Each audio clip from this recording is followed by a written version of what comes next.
Alright, so the Page of Wands. This is the first level of maturity when it comes to things that are associated with the wands, with fire, with the will and action.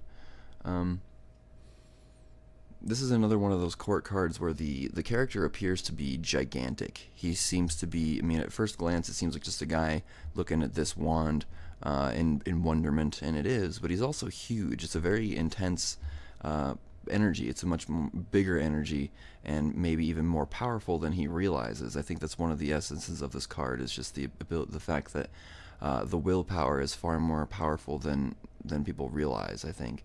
And so if you pull this in a reading, this can represent a number of things. It can show somebody who's really good at coming up with plans, but maybe haven't figured out how to put things into action yet.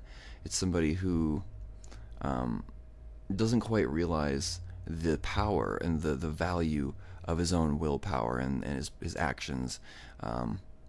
Somebody who uses the same ability, the same willpower to, in a responsible way, to accomplish certain things and are really active and proactive towards their goals and whatnot, will be far more successful and see the fruits, or see how powerful their will actually is, more so than somebody who just kind of stands there and looks at their plans. He's looking at this wand, this action here.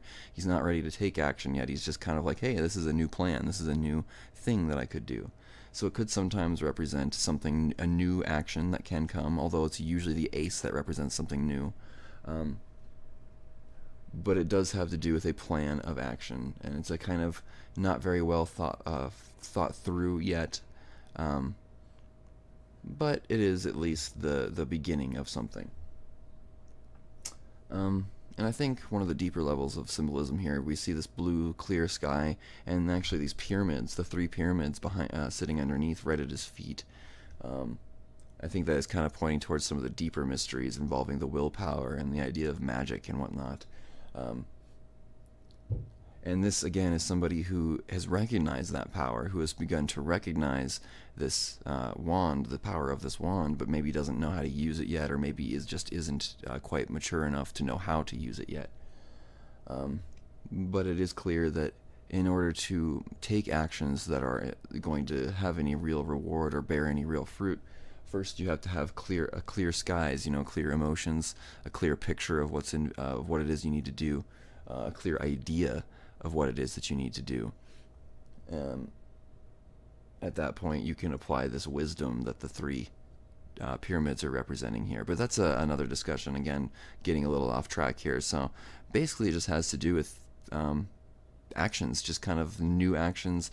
Could be pointing towards the idea of taking actions that you can't know too much about until after you just do it.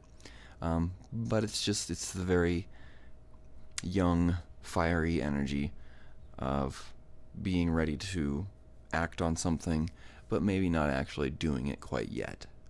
So hopefully that makes sense. Hopefully that's helpful to you. That's about it for now for this card. We'll go ahead and get into the next one. We're going to talk about the Knight.